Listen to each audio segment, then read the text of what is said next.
Nebraska, America. A special ambulance service is called out on its most extraordinary mission. To get to their patient, they have to knock down one wall of his house. Inside is a man who weighs half a ton. Even as an obesity surgeon, I had never come across a human being that was still breathing that was anything like his size. Patrick Deuel weighs as much as 5 baby elephants. The weight bearing down on his vital organs is killing him. When he rolled to his back, he could not breathe because the weight would prevent his lungs from expanding and contracting. He was literally being crushed by this huge mound of his weight, and you could not explain that to people, even in words. You really had to see it. As doctors struggle to save the world's heaviest man, scientists are searching for answers. Why is it that for some people like Patrick Deuel, the desire to eat is greater than the will to live?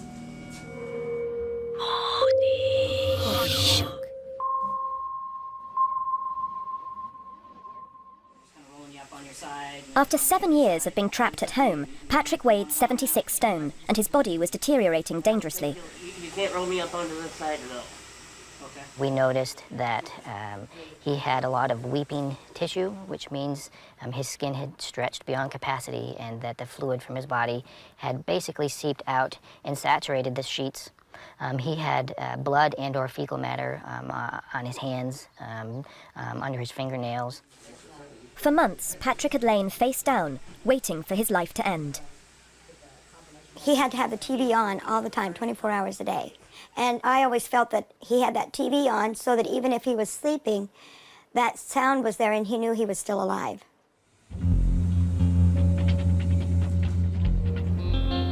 The only hospital that could save Patrick was 6 hours away. The team had a major concern. If he stopped breathing, they wouldn't be able to turn him over to revive him. That created a very unusual challenge for us, since Patrick couldn't breathe on his back. And with no neck, or no neck to speak of, putting an airway in would be almost impossible. No mask or anything, but I'm going to turn on some oxygen and just kind of put that down by your face, okay?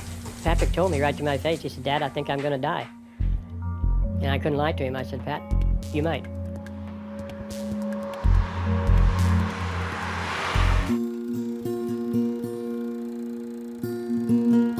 Weight had always been a problem for Patrick. At 4 years old, he weighed 6 stone. He didn't necessarily eat more, he just gained faster. People said, well, it's baby fat, it's healthy, it won't be a problem. They said he'll lose the baby fat as he gets older. Oh, but he really never did. Betty banned sweets and did her best to make sure the family had a healthy diet. But Patrick always had room for more. Patrick always said that when he sat down to eat, he could eat a full-size meal as much as anybody else did, and he was still hungry. He was always hungry. But he never felt full.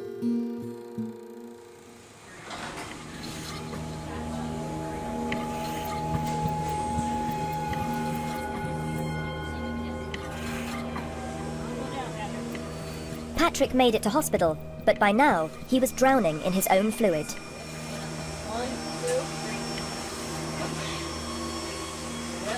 The thing that was actually killing him was he was not able to keep up with the demands of the heart. And he had probably 200 pounds of water within the tissues. So he was going to die of congestive heart failure, literally within weeks to days.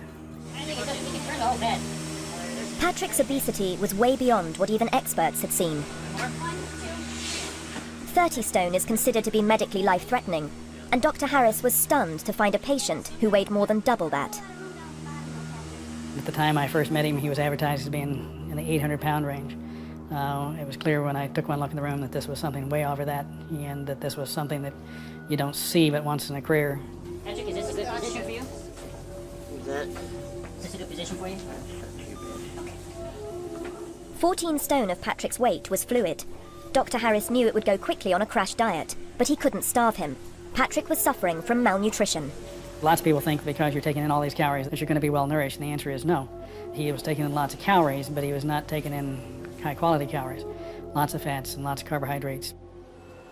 Dr. Harris's team of nutritionists devised a special diet. Patrick was to eat a tenth of what he normally ate. The results were miraculous. It was either buckle down and do it, or skip it, go home and die. And Dr. Harris had told me, he said, while you're in the hospital, you're going to do what I tell you. Reorganization plan. And Burger King hopes to cash in on the non-dieters. The fast food giant launched its new enormous omelet today. 2 eggs, 2 slices of cheese, a sausage patty, 3 strips of bacon, and a bun. Nutritional experts are appalled. Burger King says it's just offering choice. Local reporter Jane Andrews made the half-ton man's fight for life into worldwide news. Patrick Deuel came into this world weighing a very average 7 pounds, 12 ounces. And almost from that very moment, he has been fighting the needle on the scale. But as you are about to see, When we first met him, he would have trouble breathing, even to complete an entire sentence. By the time we saw him in October, he had lost so much weight that conversation was quite easy for him. He laughed more. All of a sudden, I could roll over by myself. Then they had the machine help me sit up. Then I could sit up by myself. That was great. But just 8 weeks into his fight of a lifetime, Patrick is already moving ahead of schedule. I love my sweetie is eating. I'll love her for life because she is my new wife. All those steps were amazing, going from not being able to do anything to being able to walk around and do things. I was keeping track of pounds lost rather than how much does he weigh, because to me that the pounds lost was the encouragement. You know. There, I got rid of it. And so the 1 week that he didn't lose very much, but I said to him, but you've already lost this much. You know, don't get discouraged, you can keep on doing it.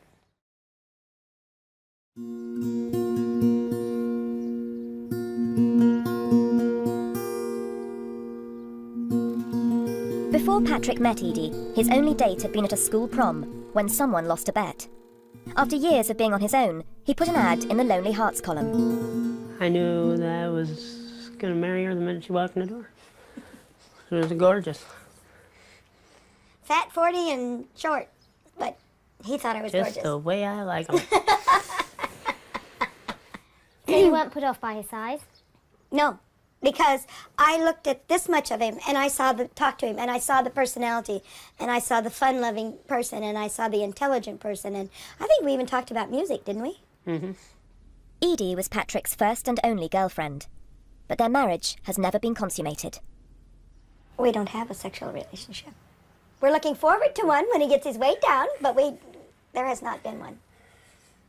It is not possible.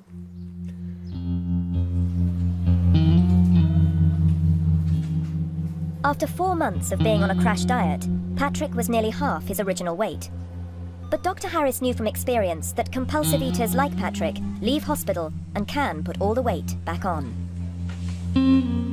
Had he, as he could have done, left the hospital at 600 pounds and gone home to try to do that on his own, it's my suspicion it took us 4 to 5 months to get it off. I think he'd had it back on and been dead in 3 months.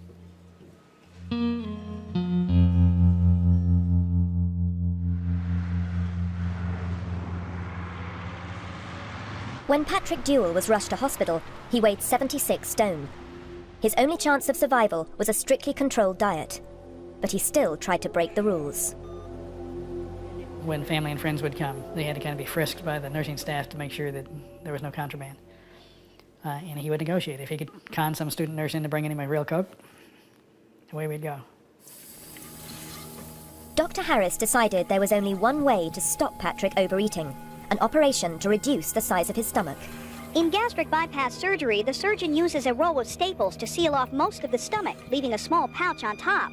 This restricts food intake. The small intestine is then attached to the pouch, which reduces the absorption of calories and nutrients. He'll have an incision that goes from his breastbone down to his belly button, and maybe below that, if necessary, to get adequate exposure.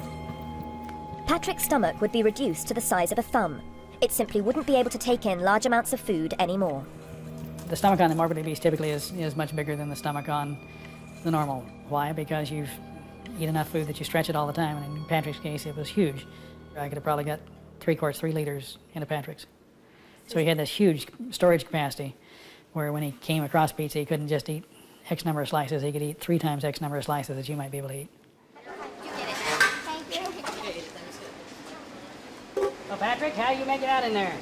Like a side of Nebraska beef going to market, but I'm doing okay.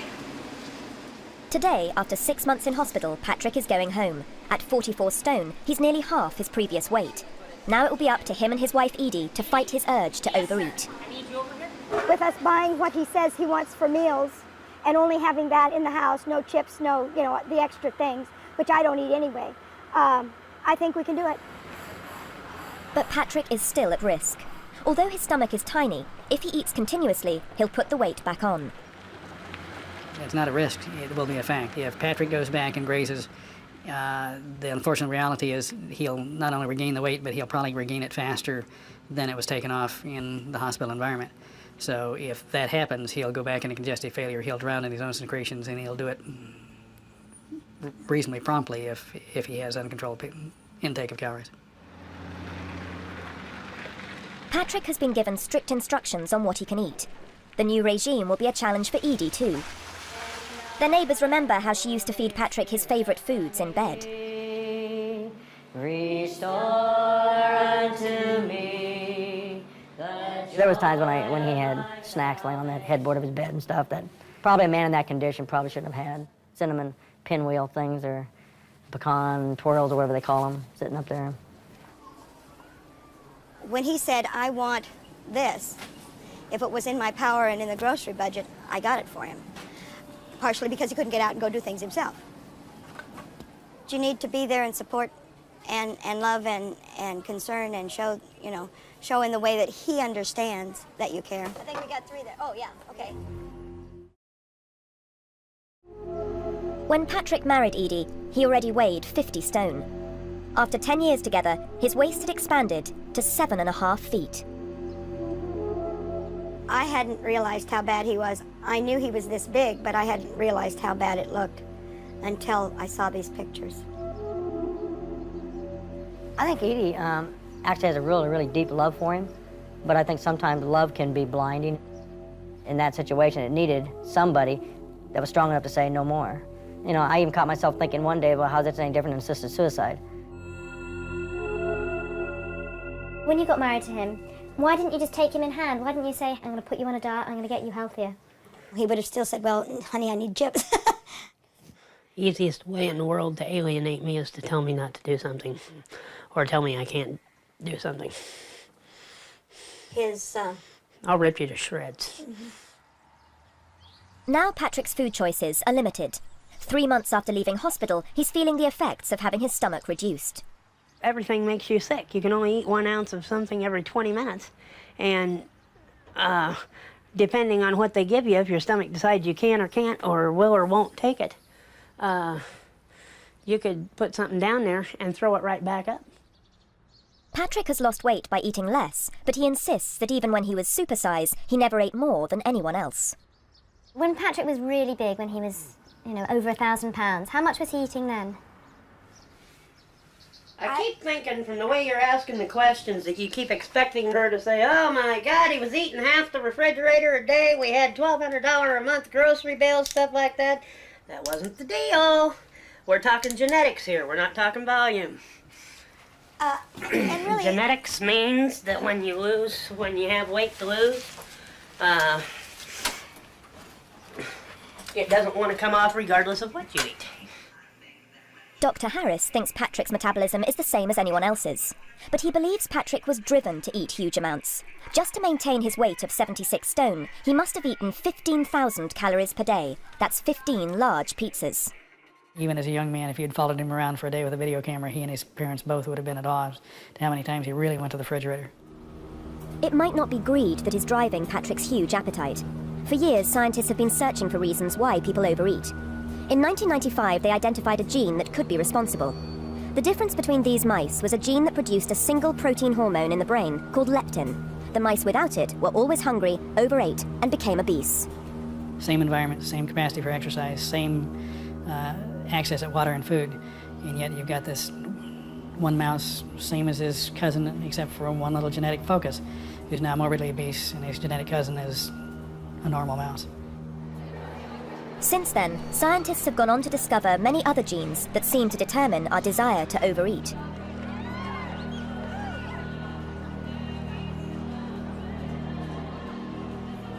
You see that between people who are of the same family, brothers and sisters, some of which would be skinny and some of which would be morbidly obese. Dr. Harris's belief in the fat gene theory comes from personal experience. He was once so overweight, he couldn't work. Couldn't get in the boat, couldn't get out of the boat, couldn't hunt pheasant, couldn't stand and do an entire day's worth of operating without feeling wretched about it. He maintains it wasn't greed, but his genetic makeup that made him overeat. Where you'll eat the meal and be perfectly content, not eat again for 6 to 8 hours. I'm going to eat the meal, and in 2 hours I'm going to be looking for another meal.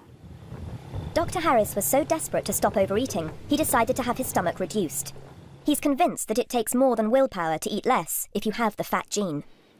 And you can either accept that that's genetic, or you can decide that those people who are morbidly obese are weak-willed, fat, lazy, and disgusting people who are not as good as I am because I'm skinny. Scientists think that years ago, some people developed this fat gene to help them survive famine. But with today's high-fat diet and couch potato lifestyle, that helpful gene has become something that can kill us. I'm sure he knew what he was doing to himself. It was obvious. I was aware that I was doing when I was gaining weight. But the drive was just so strong that even you know that, man, I'm going to feel wretched if I do this, they do it anyway. So he'd rather die than stop eating? Came close. Sweetie? Yes, dear? Diet Wild Cherry Pepsi, please. All right. It's been 3 months since Patrick left hospital. He's trying to stick to his new regime.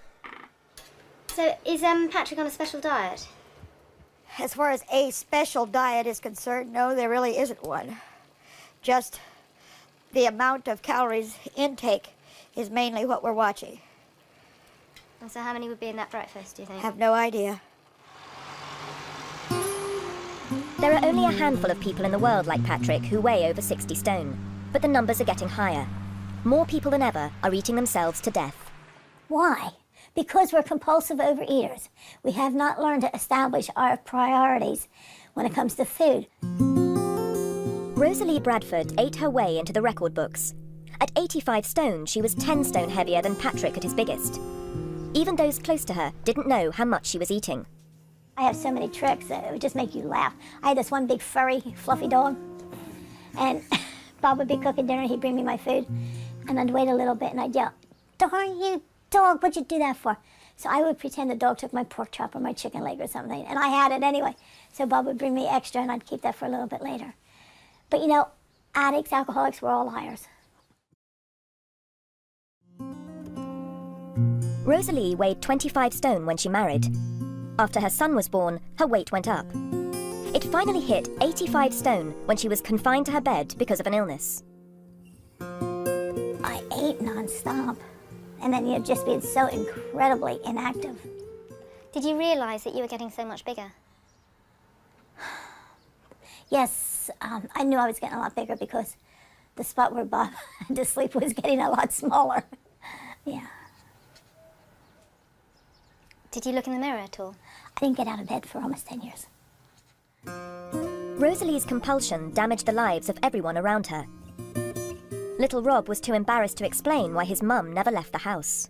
He told some of his friends, he told them that his mom was dead because he didn't know how to explain. Yeah. Rosalie was 8 feet wide when she was taken by the fire service to hospital. Her life was in danger, until America's #1 weight loss guru phoned her out of the blue. And he said it was Richard Simmons. And I said, who? And he said, Richard Simmons. And I said, yeah, right, I'm Mother Teresa. Now, who is this? You know? Richard Simmons is America's king of Keep Fit. His Farewell to Fat program may have made him a multimillionaire, but helping America's obese is a genuine personal crusade. Am I going to make you slim and beautiful? No, you are going to make you slim and beautiful. Over the years, he's picked up the phone and become a lifeline to hundreds of people like Rosalie. You can learn how to finally say farewell to fat for yourself. Welcome. I'm the one that picks them up. I'm the one that dusts them off, and then I'm the one that gives them the hope. Richard called me every single day. You know, why are you eating? And I really started to focus, am I really hungry? Or do I just want to eat to satisfy, you know, whatever. Rosalie doesn't look to her genes to explain her weight. She thinks her problem started when she was young. Her mum abandoned her as a baby, and she believes food became her only comfort. Most children, when you say, well, what did you do at somebody's house? Well, we played a game or we did this or that. And I can remember not that much of what we did, but I can remember focusing on the snacks that we would get. Everyone is emotional, but some of us are acutely emotional. And our emotions flare up and we don't want to face them. So we want to pull the covers over, and you do that with spaghetti and meatballs and prime rib and apple pie with ice cream. And you think at the time it's going to make things better. I like to feel the food in here. I like to feel it go down here. I like to feel emotionally. It solves problems. I always tell people, food never solves any of your problems, past, present, or future. Richard's philosophy comes from personal experience. He spent a lifetime battling with his weight and binge eating. I am a compulsive eater. Food at an early age meant more to me than just about anything. And while I was eating the first piece of chicken, I was eyeing to see what other piece of chicken I wanted. What is it? Let me hear it. Sweating plus toning equals health. Am I right about this formula? Richard's solution was common sense. It worked for him, and he spread the word to America's obese. He told them to drop the fad diets, eat sensibly, and exercise. When they come up with hereditary genes, and it's genetic, I think maybe teeny percentage. The rest, there isn't a person I haven't met who can't lower their calories, lower their fat grams, sweat a little bit more, and step on the scale and go, I'm down 4 pounds. That worked. Let's see, if I do that for 10 weeks in a row, I go, wait, it's not for 10 weeks in a row, it's forever. Couch plus donuts equals fat. Am I right? When Rosalie followed Richard's food plan, she experienced a feeling in her stomach she had never had before. He says, you're feeling hunger. Yeah, but I never felt hunger because there was constantly food all the time. I mean, can you imagine these folks in other countries, they don't know what it's like to be full. And here I live, here in America, thank God for America, but I never felt hunger. With Richard's help, Rosalie lost 65 stone in 10 years. Can you imagine just going into a bathroom and doing your hair? And going in and using the loo? You know, remarkable. I didn't have those experiences for years. Hey, Bob, you hungry? Yeah.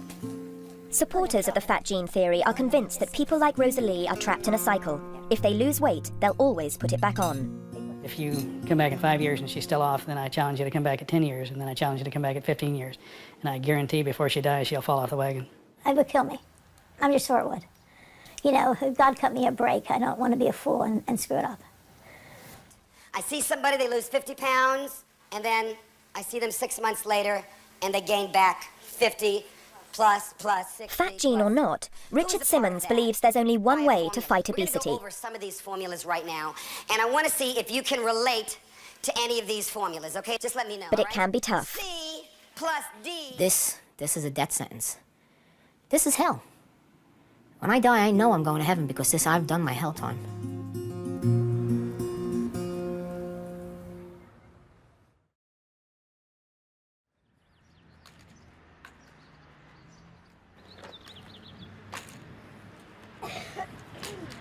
Just a year ago, Patrick Deuel was the world's heaviest man.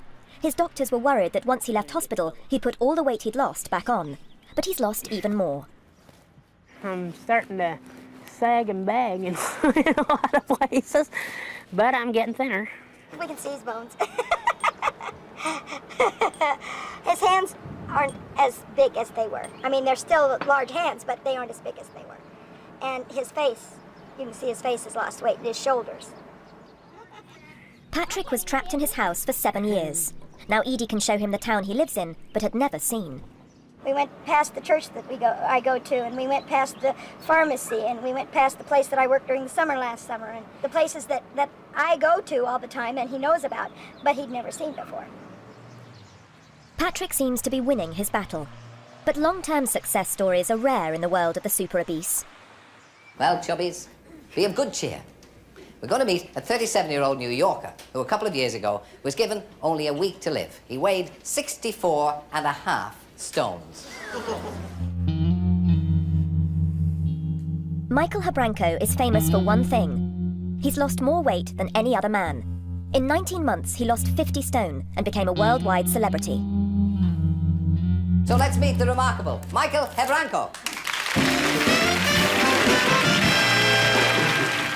What was the factor that made you want to lose weight then? I was at a point in my life, I had a 10-year-old son that was already almost 160 pounds. Daddy took extra spaghetti. My son Mikey took extra macaroni. And I tried to commit suicide. I didn't have the nerve to pull the trigger. I didn't want to live but I couldn't go on, and I didn't have the nerve to kill myself. There was one man Michael thought could help him. He'd never met Richard Simmons, but he wrote him a letter. A lifetime friendship began, and Michael was able to lose weight for the first time in his life. He got down to 14 stone.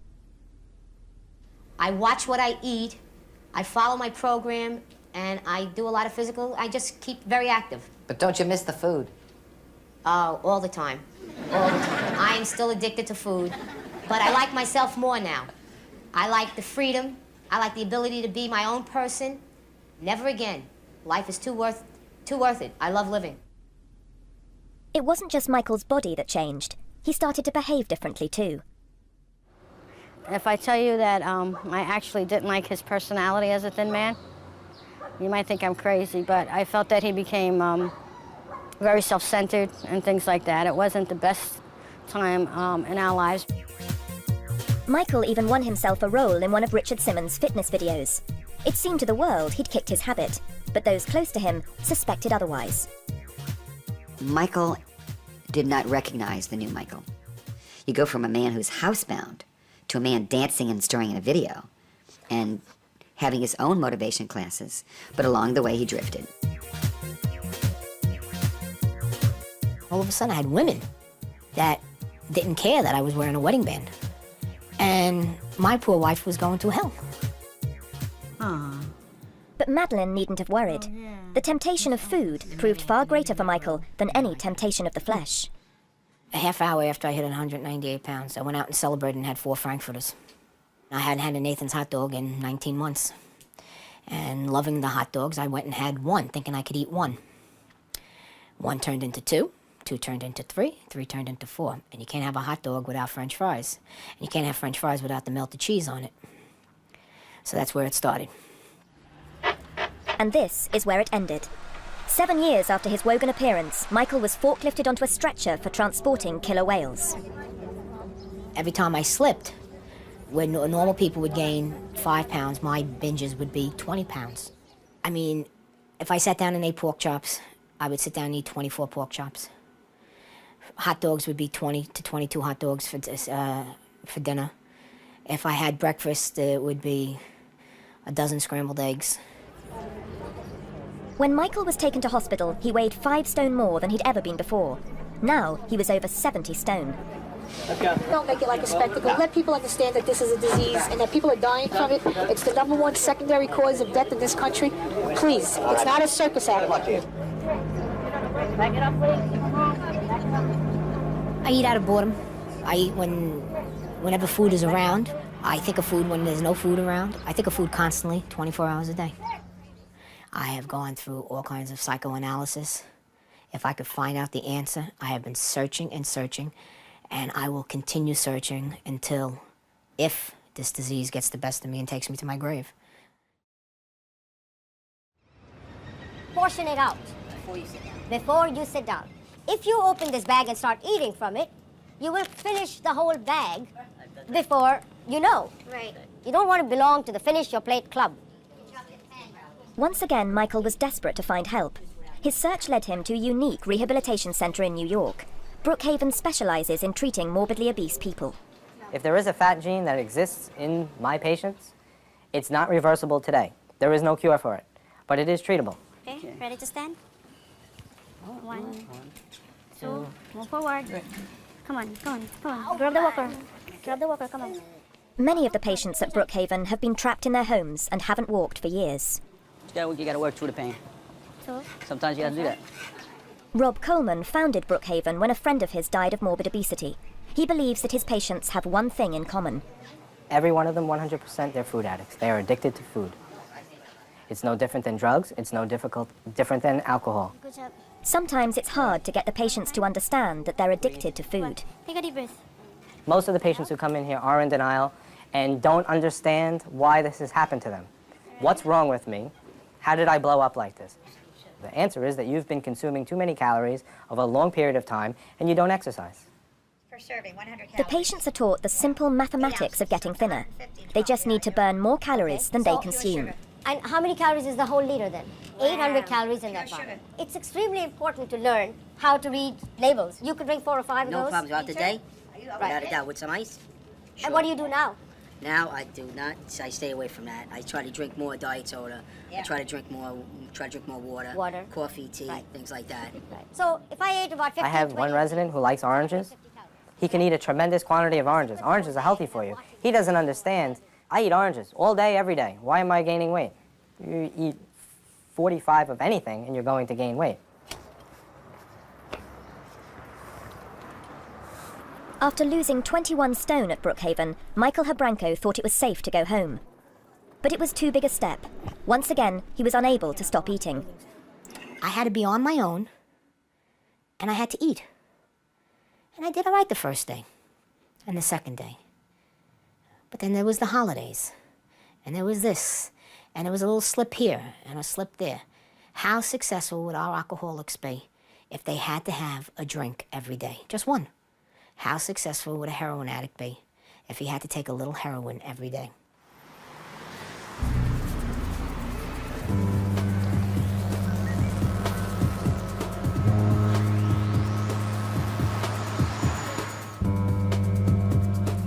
Ooh, how about pineapple upside down cake? Yes, pineapple upside down I just cake. love that. Oh, especially you take that fresh pineapple. With obesity as one of America's biggest health issues, government scientists are investigating the theory that food can be addictive. Luxuria Hope is one of their test subjects. When I get upset or nervous, I would go get something to eat. You know, this made me very upset because I find myself eating food and I wasn't hungry. That's it. Okay. Luxuria and the other subjects were starved. When shown their favorite foods, their brain scans showed a release of dopamine, a chemical associated with pleasure. Dopamine is a very strong system. We're hardwired to go out and seek food, nourishment. And we see these really great foods around, and we go after them because our brain is sort of telling us to. But because there's so much of it available, people are becoming obese. The scientists discovered Luxuria's brain is less sensitive to dopamine than normal weight people. She has fewer receptor sites, so she needs more food to get the same pleasure. They'd seen a similar pattern with drug addicts. It's very intriguing because it seems to show a similarity between what's happening in drug addicts' brains with what's happening in obese people's brains. Both of these people, if they're suffering this depletion of dopamine receptors, are trying to stimulate their pleasure circuits in their brain with these artificial means, either by overeating or by taking drugs. The research suggests why overeating can become addictive. The act of overeating is decreasing their dopamine receptors. So they're really setting themselves up for this cycle of needing to continue to eat larger amounts of food and to release more dopamine in order to get a pleasure signal. Luxuria has now had her stomach stapled and lost 7 stone. Going under the knife isn't the only solution. There are other ways than eating to stimulate your dopamine system. One last little taste of that. Anything pleasurable will help to stimulate your dopamine system. Anything you find pleasurable, whether it be music or art or going outside, exercise. Exercise, of course, is particularly beneficial if you're trying to lose weight. And the really interesting thing that comes out of our research is that it will increase your dopamine receptor levels. So it will actually counteract this negative effect of overeating by bringing your system back into balance.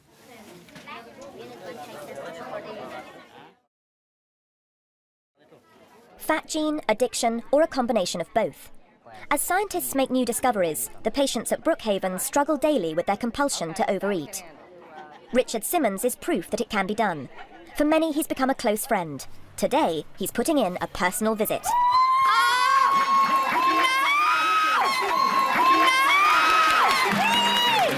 How are you? Tell me how you've been feeling.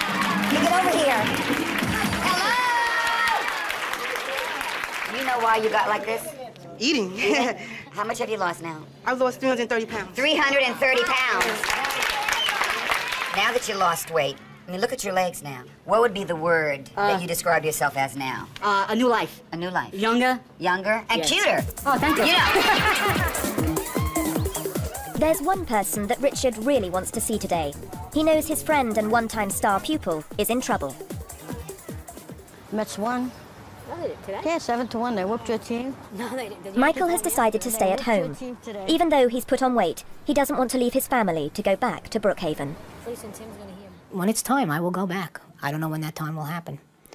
But when the time comes, I will go back. I missed you. What's wrong?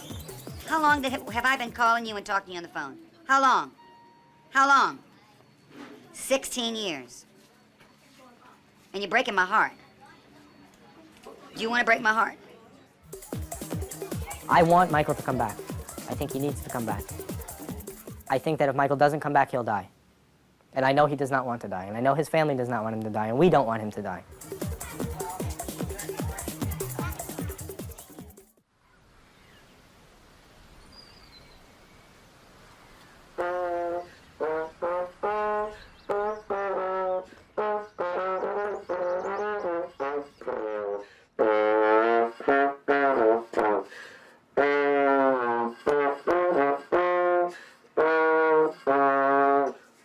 Now that's jazz.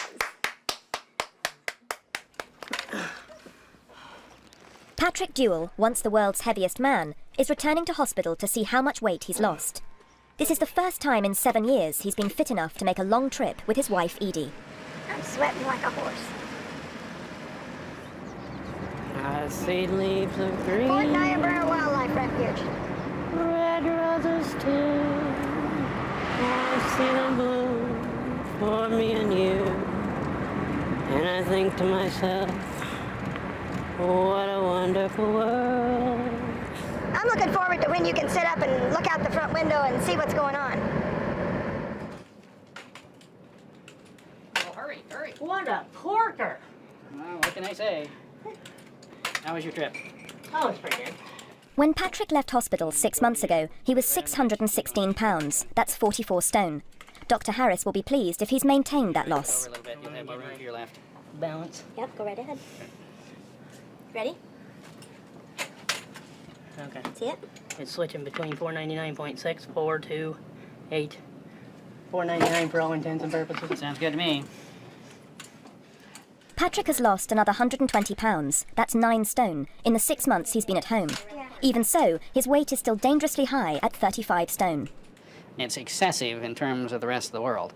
But remember, Patrick came in dying. His longevity, just before we brought him to the hospital, was measured in terms of days, not in terms of weeks. And now we're going to measure his longevity in terms of years, even if he doesn't drop any more weight.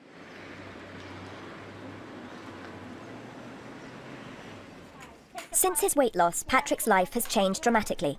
Now he can use a bathroom, he can spend the night away from home for the first time since his honeymoon. Can you hold your feet up that long? Do I have a choice? I've learned that it's a lot easier to live life and be able to do things when you don't weigh quite so much. I mean, I haven't been this thin for 25 years. They started this thing out by calling me the half-ton man because I weighed 1,000 pounds. I was looking forward to getting below 500 because it's, that's a quarter ton. So now I'm below that, so I don't have to, they can't measure anything in tons anymore. He has been so hungry. Patrick still isn't out of the woods. Stomach reduction operations are usually successful in the short term, but more than half eventually fail. That's because people can't break the habit of overeating. Oh, I've got chicken here, I think, that I can Have put 2 it, meals. put it in the refrigerator, and then I'll have a snack later when I need one. More protein. I was just having my afternoon protein snack with cheese. So you don't seem to have had to change your eating habits too much. No, not really. I eat pretty much what I want to. I just don't eat as much of it. And I still stay away from the high-fat, high-sodium things. But pretty much I can eat what I want. When you stop eating healthy, when you stop moving your body, when you start giving your compliments, give yourself compliments, it's over. You'll go back. People go, well, I'll never gain my weight back. 6 months later, you ain't going to believe what happened, Richard. And it happens. So there is no cure for this. There really isn't.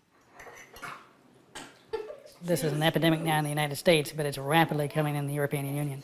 As you become Americanized, as we give you our McDonald's and our Arby's and our super size portions, then if you think that the UK is immune, you're going to be sadly mistaken. Oh, easy, easy, easy, easy. It really does hurt. Yeah, up and down. Rosalie Bradford is housebound again. An operation to remove excess skin from her legs developed complications, and she can hardly walk. So far, she's defied statistics and is still losing weight.